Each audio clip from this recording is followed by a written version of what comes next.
उत्तर प्रदेश के मुख्यमंत्री योगी आदित्यनाथ जी आए दिन कोई नया नारा या कोई विवादास्पद बयान या कंट्रोवर्सी जैसी चीज़ें करते रहते हैं और वो समाज को जोड़ने की बात करते हैं, जबकि काम उसके विपरीत कर रहे हैं। अगर देखा जाए तो वो टारगेट करके समाजवादी पार्टी के नेताओं का नाम लेते हैं और बताते हैं कि इनका दुष्कर्मियों के तौर पर का नाम लेकर उनकी संलिप्तता बताते हैं। अंबेडकर नगर के कटहरी विधानसभा सीट पर उपचुनाव है, जहां योगी आदित्यनाथ जी ने बयान दिया और बताया कि समाजवादी पार्टी के लोग जो है दरिंदे हैं, या नेताओं का नाम लिया। ठीक है, दरिंदे हैं, ये सबकी नज़र में है, दरिंदे हैं, न्यायालय के समक्ष ये केस जाएगा, उनको सज़ा होगी, कोर्ट सज़ा सुनाएगा।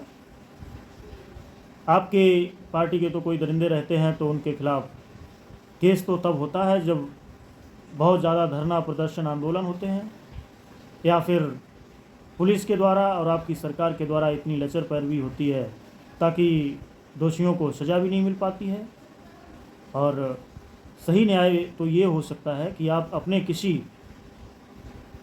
एक नेता को जो कि दुष्कर्मी रहा है उसको सूली पर चढ़ा देते और एक उदाहरण पेश करते कि देखो हमारी पार्टी का भी अगर नेता होगा तो हम बकसते नहीं हैं, क्योंकि हम समदर्शी हैं, हम संत भी हैं और हम मुख्यमंत्री हैं तो एक संवैधानिक पद की गरिमा भी रखते हैं। क्या ऐसा उत्तर प्रदेश के मुख्यमंत्री ने कभी किया? नहीं किया। चाहे वो राम दुलारे गौड़ हो, बीजेपी का विधायक रहा, चाहे वो कुलदीप सेंगर रहा हो, चाहे वो चिन्मयानंद रहा हो, चाहे BHU IIT के जो गैंग रेप केस का मामला है उसके जो तीनों भाजपा के नेता IT सेल के नेता थे वो दुष्कर्मी थे, उन्होंने गैंग रेप किया, पीड़िता को निर्वस्त्र करा, उसका वीडियो बनाया। क्या कुछ नहीं किया? क्या योगी आदित्यनाथ जी जब एक दुष्कर्मी का नाम लेते हैं तो उनको समाजवादी पार्टी के दुष्कर्मी नज़र आते हैं और भारतीय जनता पार्टी के जो दुष्कर्मी हैं वो नज़र नहीं आते? आखिर क्या फ़र्क है कि भारतीय जनता पार्टी का दुष्कर्मी है या समाजवादी पार्टी का दुष्कर्मी है? इसमें भेद क्या हो सकता है? किंतु एक संत की अगर बात की जाए तो संत समदर्शी होता है, सत्य बोलता है। अगर जब बलात्कारी और दुष्कर्मी की बात करते हैं तो खुले मन से योगी को सीना ठोक कर कहना चाहिए था कि हमारी पार्टी के ये फला फला दुष्कर्मी हैं, इनको मैं फांसी की सज़ा करवा के रहूँगा, तो मैं समझता हूँ। लेकिन इतना कलेजा योगी आदित्यनाथ जी में है नहीं, क्योंकि उन्हें तो जात, धर्म, मजहब, संप्रदाय और किसी पार्टी विशेष को टारगेट करके अपनी राजनीति करनी है। सही मायने में दुष्कर्मियों को सज़ा दिलाना योगी आदित्यनाथ जी का मतलब नहीं है। अगर उनका मतलब होता तो ये कहते एक संत के रूप में भी, जहाँ वो सत्य बोलते और कहते कि नहीं सत्य बोलना तो संत का धर्म है, और बोलते कि भारतीय जनता पार्टी के फला फला नेता दुष्कर्मी हैं, बलात्कारी हैं, और साथ ही जहाँ वो एक संवैधानिक पद पर हैं उसकी गरिमा भी है, वहाँ वो भय और पक्षपात मुक्त संवैधानिक रूप से समाज बनाने की उन्होंने शपथ खाई है, ईश्वर को साक्षी माना है, उसके अनुरूप भी नहीं चल रहे हैं। तो मैं समझता हूँ कि केवल अनावश्यक तौर पर केवल राजनीतिक लाभ लेने के लिए इस तरह की बयानबाजी योगी आदित्यनाथ की।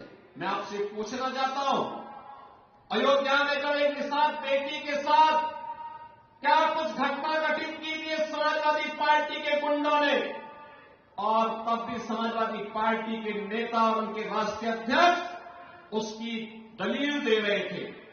बहनों और भाइयों, बेटी तो सबकी होती है। बेटी के साथ अगर कोई इस प्रकार का जुर्म करेगा, इस प्रकार का अत्याचार करेगा, तो हमारा तो संकल्प ही है कि उस दुष्कर्मी के लिए फिर जगह नहीं, उसकी जगह केवल और केवल जहन्नुम में हो सकती है, बाकी उसके लिए कोई जगह नहीं हो सकती। और हमारी सरकार पूरी मजबूती के साथ खड़ी रही उस परिवार के साथ, पीड़ित परिवार के साथ। आज मैं आपसे फिर कहने के आया हूं, इस समाजवादी पार्टी के लोग वही हैं जो अयोध्या में राम भक्तों पर गोलियां चलाने वाले लोग हैं।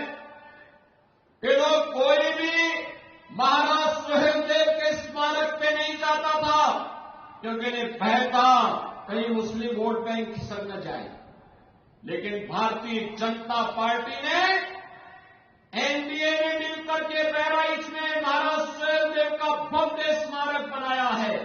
महाराज सुहेलदेव 1000 वर्ष पहले भारत के महान योद्धाओं में थे और वही कार्य हमारी सरकार ने आज श्रृंगवेरपुर में किया है। भगवान राम और निषाद राज की मैत्री की बड़ी प्रतिमा 56 फुट ऊंची प्रतिमा को स्थापित करने का काम किया है। आप लोगों ने वीडियो देखा।